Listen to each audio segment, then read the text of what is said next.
Hey everyone, and welcome to RUBIN'S Mind Lab, where we break down the latest research into what it really means. Ever wondered how researchers deal with missing puzzle pieces in their studies? What happens when important information is just gone? Well, today we're diving into a study that tackles this super common problem in a field called meta-analysis. Think of it like putting together a giant puzzle of lots of smaller research studies. This paper explores how we can handle missing information, specifically about study characteristics called covariates, when we're trying to combine many studies to get a bigger picture. Imagine trying to figure out if a certain teaching method works, but some studies didn't report the average age of their students, or how long the intervention lasted.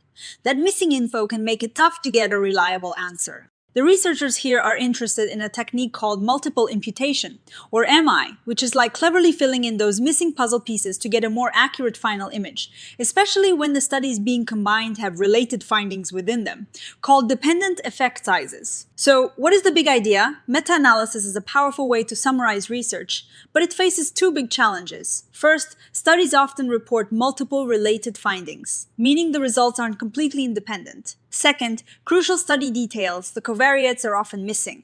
Traditional ways of handling this missing data, like just erasing studies with incomplete information, can lead to wrong conclusions. This study wanted to see if a more advanced method, multiple imputation, could do a better job, especially for this complex situation with dependent findings. They want to make sure that when we try to understand what makes study results different, we aren't led astray by missing data. Let's talk about the problem they're trying to solve.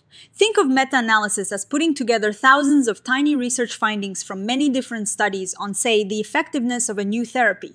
When we do this, we often want to know why some studies show stronger effects than others.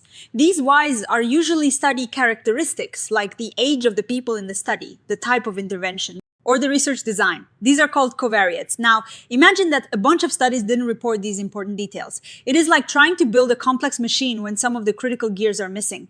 The authors point out that too often researchers just delete the studies with missing information. This is like throwing away valuable parts of the puzzle. It can seriously mess up the final picture and lead to incorrect conclusions.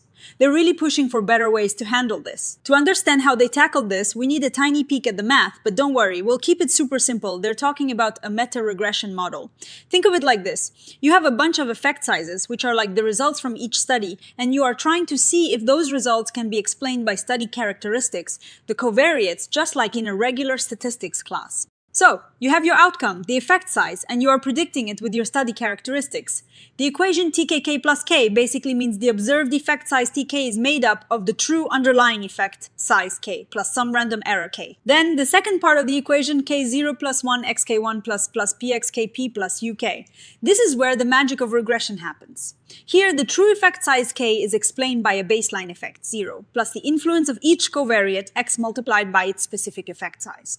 And then there is another layer of variability UK representing differences between studies that aren't explained by the covariates. They stress that in real meta-analysis, you often have multiple effect sizes coming from the same study. These aren't independent, like if a study measures a drug's effect on blood pressure and also on heart rate, those two measures are likely related.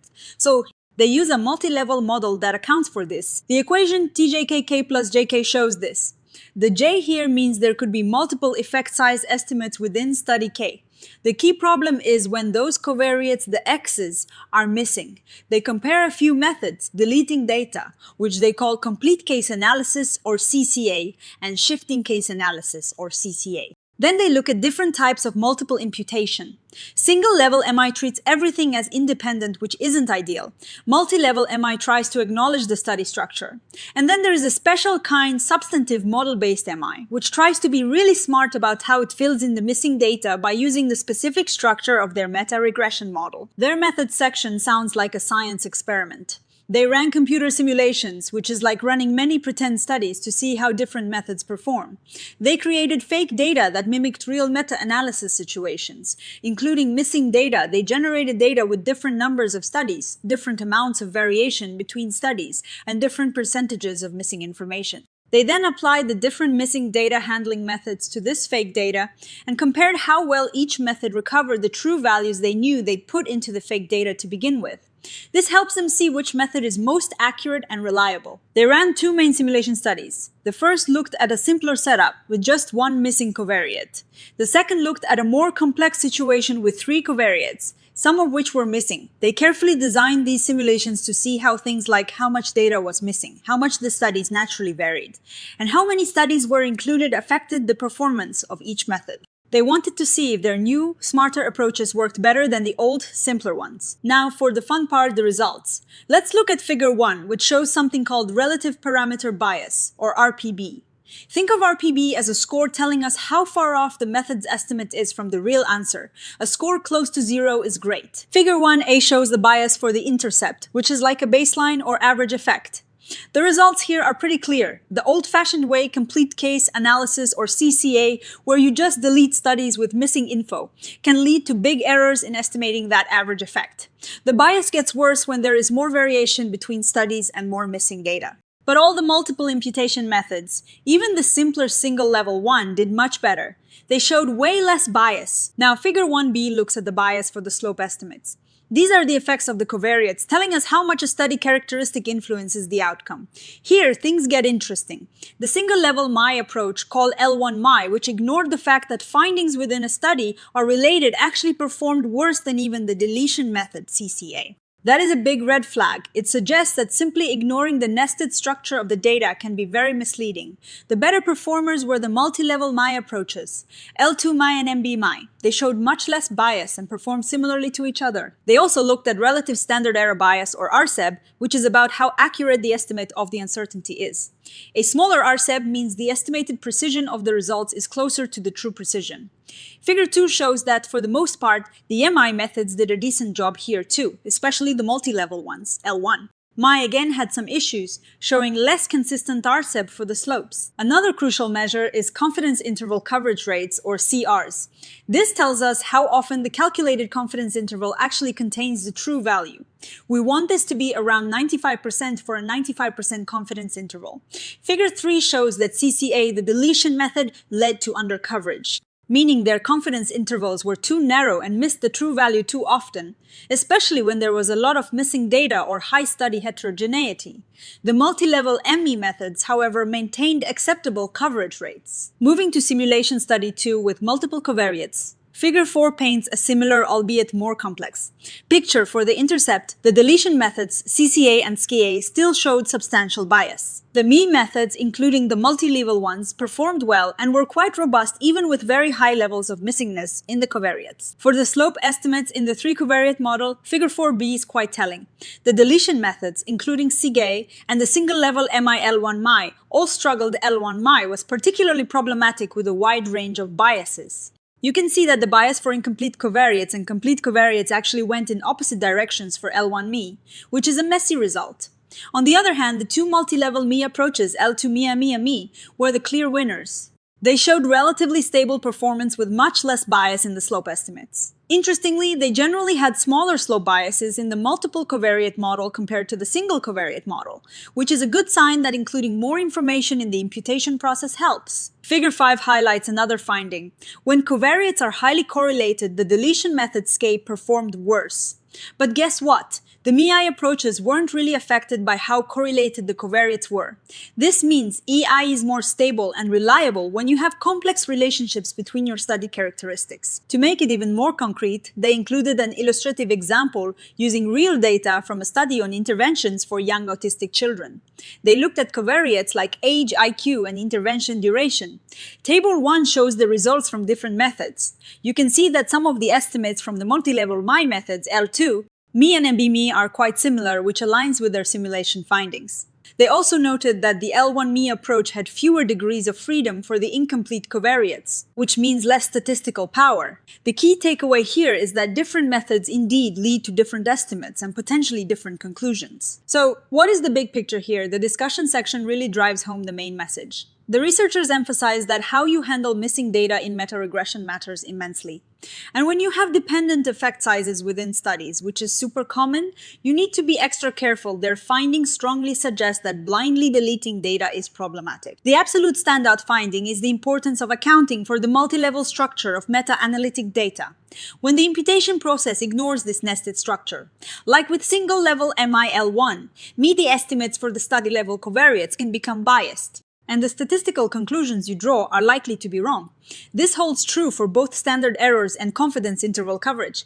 This is a crucial point because many off-the-shelf tools might not automatically handle this multi-level aspect for meta-analysis. They also firmly state that the ad hoc deletion approaches are generally not a good idea, especially when you have few studies or a lot of missing data.